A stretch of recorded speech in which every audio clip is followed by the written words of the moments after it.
Tim O'Brien's The Things They Carried is a story from the book The Things They Carried, which this individual story was written in 1986. It's an incredibly famous story. It shows up in tons of different anthologies, and in many ways it's come to be sort of the authorial fictional statement on the Vietnam War. There's a lot of really fascinating things about it. It's brilliant in many ways, and it sort of studies the nature of young men in a time of war and also the incredible cost of distraction. The thing you probably notice first about this story is how it goes about character development and how exhaustively it lists all the things that the men carry, with the profound irony being that it's not the physical weight of all the things that are carrying that are really going to cause them problems in life. It's the non-physical things that they carry, the emotions, the experiences, the memories, the guilt, the regret, the problems, all of these sort of things, that's the type of stuff that ultimately is going to cause somebody problems. This development of the defining characters by the things they carried model is something that O'Brien sort of developed, and now it's been duplicated a number of times since he wrote this. This model allowed O'Brien to end up making a slew of incredibly sort of exquisitely detailed and well-defined characters in a very short amount of time. Typically, in fiction, people are going to say that in a roughly 10 to 15 page story, you're going to want to limit the amount of characters that you introduce so that you don't make them too confusing or impossible to tell apart. O'Brien here obviously introduces a whole bunch of characters and manages to make them all distinct in this short amount of space, and he owes that in large part to the ability to make them distinct through the things that they carried.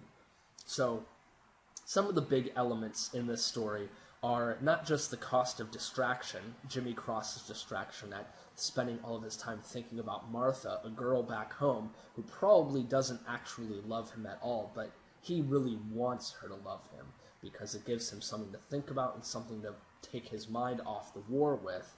But the story is also about the various obsessions of youth, the nature of regret, what Jimmy Cross wishes he could have done, such as he wishes he could go back and, kiss Martha and do all of these things that he would have done differently. And then, of course, after Ted Lavender ends up getting killed, he wishes that he could have done stuff differently in regards to that as well. So Jimmy Cross is dealing with a situation in which he tries to put himself in a situation other than the situation that he is in, and it ends up causing him lots and lots of trouble throughout.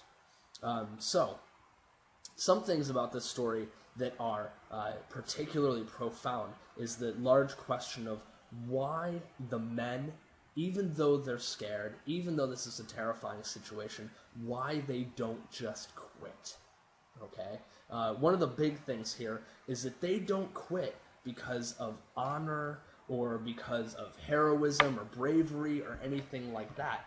They just quit because of cowardice, traditional expectations, masculinity, these sort of things that prevent them from actually just deciding that this was too much to deal with. As it says, they carried all the emotional baggage of men who might die. Grief, terror, love, longing, these were intangibles, but the intangibles had their own mass and specific gravity. Okay, and then it says, it was not courage exactly. The object was not valor. Rather, they were too frightened to be cowards.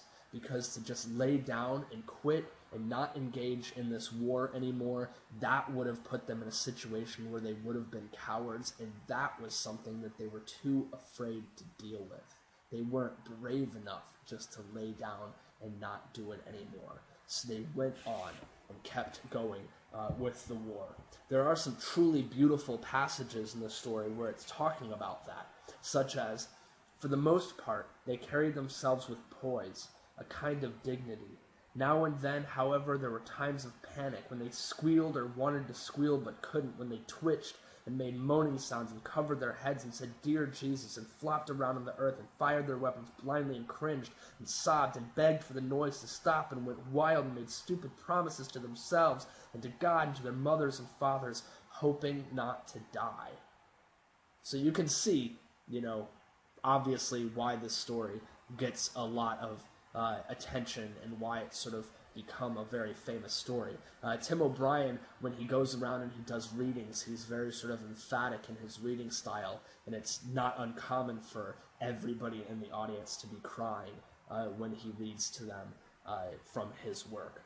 A couple other things besides that I want to point out are the structure of the story, how it says that Ted Lavender died, and then we rewind a little bit, and then it goes back to Ted Lavender's death, and then we rewind a little bit, and then we come back to it. The structure of the story is very novel as well, just how it sort of slowly but surely gives us all the details of this particular circumstance, and how sometimes it's troubling to have to deal with it over and over again, and it sort of helps us consider Jimmy Cross and how distracted he is as he's lusting after Martha, even though he personally should be the type of person who's, in charge of all this situation, despite the fact that he is so young. Everybody else who he is responsible for is even younger. There are two big moments that I want to point out. One is just a demonstration of just how young these guys are. It's the section in which they're talking about morals.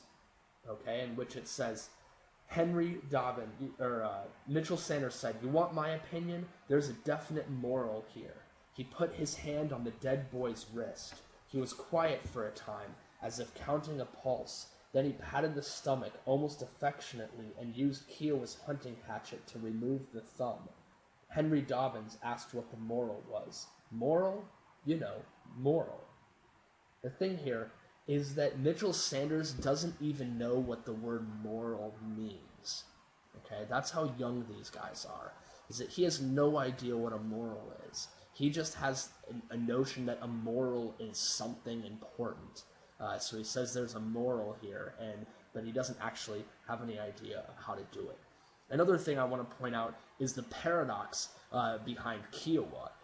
He's a particularly interesting character and also demonstrates just how young and naive they are, because within him there's this interesting paradox in that he is a Native American, he carries a hatchet with him, he remembers, he has the mistrust of the white people that was passed down to him, yet then he also carries a Bible with him, which is definitely a symbol of the types of things that, due to his heritage, perhaps he should be against.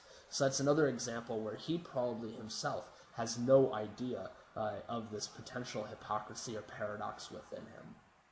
So, The Things They Carried by Tim O'Brien, a very sort of complicated and intriguing and heartbreaking story that ultimately ends with Jimmy Cross deciding that he just needs to, give up on his daydreams of Martha and just sort of keep going on, with the particularly haunting part of the end being that there is no resolution to any of this. All they can do now is just pack up their bags and start hiking.